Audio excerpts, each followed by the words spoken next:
tourner, mais il est possible, ça y est. Je pense que tout le monde nous entend et nous voit.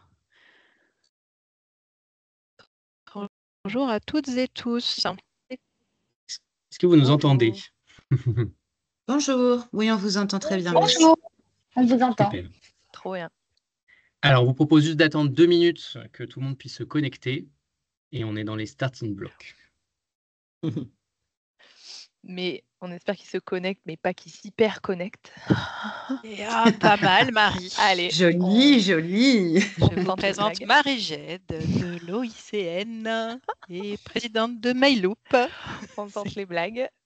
On tente les blagues sur l'hyperconnexion parce que mieux vaut en rire qu'en pleurer, n'est-ce pas? Voilà. Tout à fait, tout à fait. C'est un peu le sujet. Bon, comme vous êtes déjà pas mal en ligne, hyperconnexion, infobésité, une fatalité pour les salariés, et on va vous poser la question. Avant de faire les présentations, une question en 2 temps. Je vous la lance. Pour vous, est-ce que l'hyperconnexion et l'infobésité sont une réalité? Oui ou non, pour vous, en tant que personne? Et deuxième question, est-ce une fatalité? Et je vous invite à répondre à cette question. Ça nous fera une petite entrée en matière. En attendant que tout le monde arrive. Alors, pour l'instant, c'est grosse majorité sur l'hyperconnexion. Infobésité sont une réalité. 74% de oui. Sinon, on arrêtait le webinaire juste là, en fait. Oh là là, mais la fatalité, ce n'est pas une fatalité pour 80% d'entre eux. C'est magnifique. Je sens qu'on a un auditoire extrêmement mobilisé sur le sujet. En tout cas, bravo. Un auditoire qui est déjà conquis, en fait, Élodie. Exactement, je crois. Trop bien. Et voilà. Et écoutez, on est à peu près à la moitié des personnes qui étaient inscrites. Donc moi, je propose pour celles et ceux qui sont arrivés à l'heure, et on vous en remercie, voire en avance, je propose qu'on démarre directement. Merci, Elodie. Bonjour à toutes et à tous et bienvenue donc, dans ce webinaire. Je m'appelle Arthur Vincent, je suis le coprésident de l'Observatoire de l'infobésité et la collaboration numérique. Et donc, je vais animer cette table ronde et faire les présentations. Et donc, pour revenir au petit sondage, donc on a quand même 85%, 86% de gens qui se sentent concernés par l'infobésité, mais il y a quand même 25% qui pensent que c'est une fatalité. Alors, notre objectif aujourd'hui, ça va être de leur redonner espoir par des chiffres, par aussi du retour d'expérience et puis par un dialogue qu'on espère riche aujourd'hui. On a tous le chat sous les yeux, donc petit point méthodo, n'hésitez pas à y mettre des questions. C'est un format table ronde, on serait ravis de sortir du cadre et de ce qu'on a prévu pour vous. L'intérêt, c'est que ça réponde à vos questionnements et à vos enjeux, donc n'hésitez pas. Et ce que je vous propose aujourd'hui, c'est de prendre juste 2-3 minutes pour vous expliquer déjà qu'est-ce que c'est que cet observatoire de l'infobésité, vous compreniez ce qu'on y fait. Ensuite, on aura Marie Gède, donc, qui est présidente de Mayloop, qui parlera un peu data et qui nous livrera en exclusivité les chiffres de la collaboration numérique et de l'infobésité de 2024, tout fraîchement calculés, donc pour se rendre compte de où on en est en termes de déconnexion, d'infobésité. Ensuite, on élargira un petit peu la réflexion grâce à Caroline Diard, qui est professeure associée à TBS Éducation, pour comprendre justement notamment un des grands enjeux en ce moment, qui est le côté travail hybride. Est-ce que finalement c'est une solution qui nous permettra de mieux déconnecter ou est-ce que c'est finalement un nouveau problème? On en débattra ensemble. Et puis justement, pour nous donner de l'espoir, Élodie est là et elle nous racontera, Élodie Guyu, qui s'occupe de la transformation numérique interne au groupe La Poste, elle nous racontera comment ce sujet, ils s'en sont saisis et comment ils l'ont intégré petit à petit dans les accords d'entreprise. C'est un chemin long, mais qui aboutit. Et donc, on aura un cas intéressant à creuser. Comme on l'a dit, le but, c'est qu'il y ait des questions dans le chat. Donc, n'hésitez pas pour que ce ne soit pas des tunnels et que ce soit aussi des moments de rebond. On est en relativement petit comité, une 50aine de personnes. Donc, c'est aussi ça l'intérêt de pouvoir échanger. Alors, 2 petits mots avant de passer la parole à Marie. Qu'est-ce que c'est que cet observatoire de l'infobésité?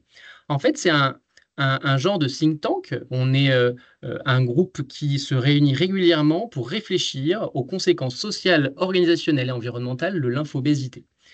On fait tout ça pour le plaisir, donc on prend sur notre temps en plus de notre travail, parce qu'on est convaincu que c'est un sujet assez sociétal et que finalement, c'est un sujet qui dépasse le cadre d'une seule entreprise publique ou privée, et que c'est un sujet très multidimensionnel et très global. Et ce qu'on fait très concrètement, c'est qu'on fait chaque année des publications de référence. Donc, dans le chat, est-ce qu'il y en a qui ont déjà lu le référentiel de l'infobésité, qui l'ont vu passer entre leurs mains? Un petit oui, un petit non, que je vois si nos publications sont connues. Oui, oui, non. Ah bah donc c'est personnes qui vont le découvrir. Donc déjà, première question à laquelle on essaie de répondre chaque année, c'est quoi l'infobésité et où on en est? Et de l'objectiver par des chiffres réels, donc pas des enquêtes, hein, mais la mesure des pratiques numériques qu'on mesure au sein des organisations. La deuxième chose, c'est de faire des groupes de travail pour faire avancer la réflexion sur des thématiques qui nous paraissent être clés. Petit exemple, il y a un petit sujet en ce moment qui s'appelle l'IA, par exemple. Donc, on est en train de se questionner sur quel impact ça peut avoir sur la collaboration ou l'infobésité, ou sur la pénibilité numérique. Donc, on identifie ensemble des questions auxquelles on a envie de répondre, et puis on met nos cerveaux en commun pour essayer de proposer des documents, des livrables utiles à tous et à toutes. Donc, il y a vraiment un enjeu de fédérer les sachants sur le sujet. Alors, il y a qui derrière tout ça? C'est un travail collectif. C'est des grands groupes publics et privés, c'est des ministères, c'est toute une dimension académique qui est très représentée. Donc, le but, c'est qu'on donne beaucoup la parole aussi aux chercheurs de différents laboratoires, puisque ce qui est passionnant dans l'infobésité, c'est que c'est à la croisée de plusieurs disciplines, et puis aussi des indépendants qui s'investissent pour nous aider à alimenter nos travaux. Je vois que Manuel a dit que cet outil, notre référentiel, était très utile pour sensibiliser les membres de l'équipe à cette thématique. On en est ravis. C'est vraiment l'objectif, c'est de s'en saisir. C'est gratuit. Ça sert vraiment à faire avancer un petit peu la réflexion pour dépasser les idées préconçues, puis rentrer vraiment dans l'état et la réalité de l'infobésité. Alors justement, ce que je propose, c'est que Marie, tu nous en dises plus sur qu'est-ce que c'est que l'infobésité aujourd'hui. Eh ben, tout à fait. Bonjour à toutes et à tous. En plus, Laura disait qu'elle avait jamais, finalement réussi à trouver le temps, de le lire, qu'elle avait déjà trop de choses à lire et à faire, mais elle a trouvé le temps de participer à ce webinaire. Donc directement, vous allez avoir les résultats 2025 en comparaison avec ceux de 2024. On vous fait rattraper le train en marche. Alors, bah, je vais vous partager en exclusivité mondiale. Vous êtes les premières personnes à qui on partage les premières planches toutes chaudes, toutes fraîches du nouveau référentiel de l'infobésité et la collaboration numérique. Donc effectivement, ce que disait Arthur, c'est vraiment notre publication de référence annuelle. Vous pouvez déjà, si vous voulez, donc télécharger l'édition de 2024, donc qui porte sur 2023, et on est en train de travailler sur la prochaine. Et voilà quelques extraits pour vous donner une idée de ce qu'on vit quand on regarde en fait les traces numériques que laisse l'envoi et la réception de mails, les invitations de réunion, et qu'est-ce que ça traduit dans la vie des collaborateurs et des collaboratrices. Alors, je vous en donne un petit aperçu. Donc déjà, quand on regarde le portrait robot de l'email, vous voyez les chiffres en fait qui apparaissent, ce sont les chiffres du référentiel 2025, donc qui portent sur l'année 2024, et avec, vous voyez, il y a des petites pastilles qui vous mettent en avant l'évolution par rapport à l'année précédente. En essayant de faire apparaître, si la couleur elle est plutôt orangée ou rouge, que c'est plutôt une évolution qui va pas vraiment dans le bon sens, et si c'est en vert, c'est plutôt une amélioration. Et puis il y a certains indicateurs où c'est plus neutre, on n'a pas forcément un avis tranché dessus. De quoi on parle? On parle en moyenne, on reçoit 157 mails par semaine et par personne toute l'année. Voilà, c'est ça ce qu'on constate dans les boîtes mail. C'est le volume, un peu l'abonnement mensuel, hebdomadaire, pardon, de notre boîte mail. On ne voit pas ce que tu partages, Marie. Ah, c'est toujours le même écran que celui d'Arthur du début. Je Voilà, pense c'est bon. que ouais. C'est bon. Donc 157 mails, et ce qui est intéressant, c'est au-delà de la moyenne, c'est aussi de se rendre compte que c'est 16% de plus que dans le référentiel de l'année précédente. Alors c'est plutôt des mails pro, parce qu'en fait, nous, on analyse les usages numériques d'environ 10 à 15 000 personnes dans différentes organisations clientes de Mailloop.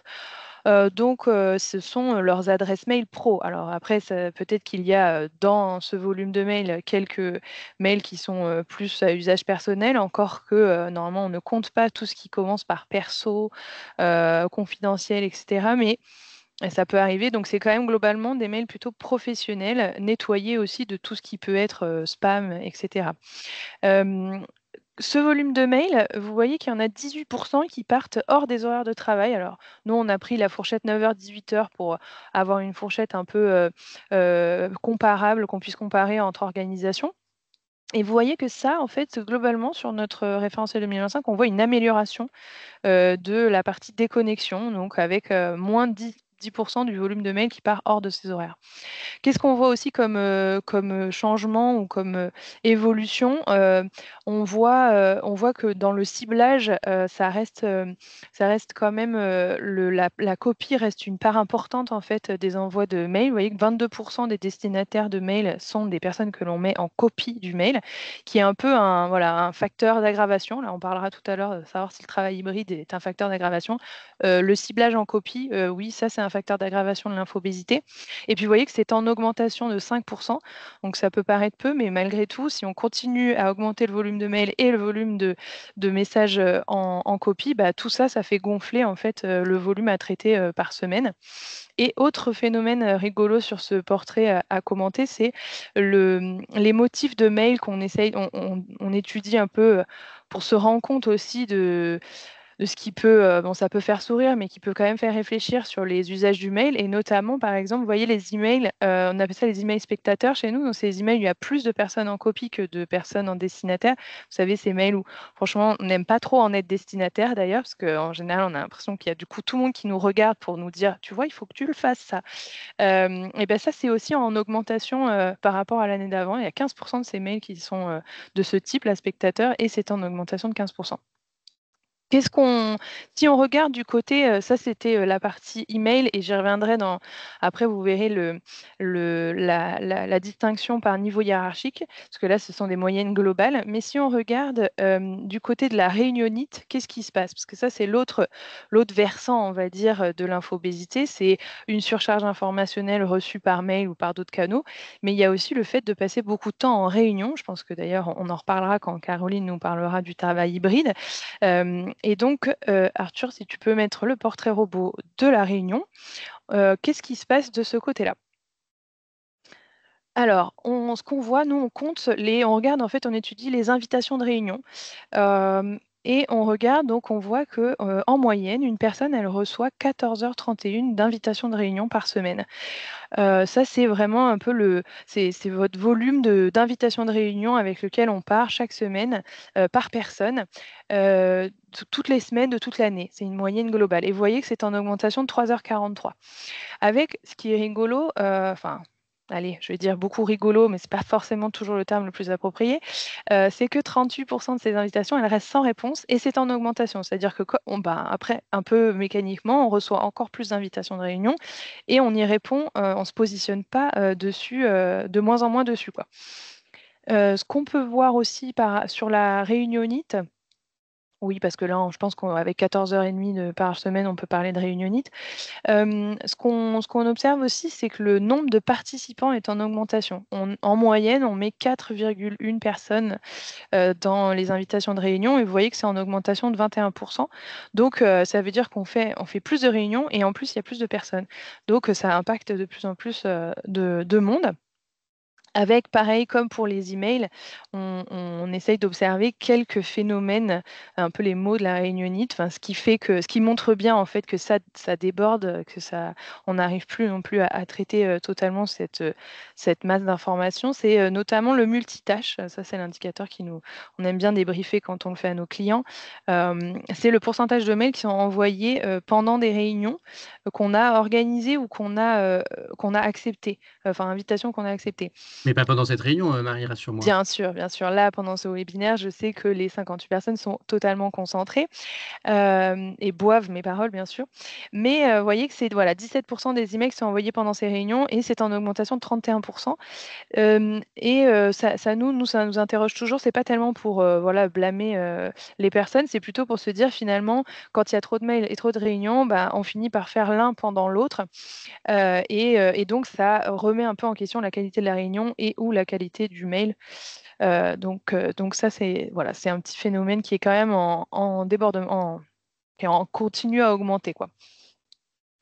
Si on regarde on regarde plutôt, là on s'est placé du côté du point de vue, on va dire, de l'outil, le mail à réunion, mais si on se passe plutôt du point de vue des personnes, en fait, on fait aussi la distinction par grand niveau hiérarchique, collaborateur, collaboratrice, manager et dirigeant, dirigeante, parce que en fait, quand on prend ces moyennes-là et qu'on introduit le niveau hiérarchique dans la donnée, en fait, là, tout de suite, on voit qu'il y a une corrélation forte entre les deux.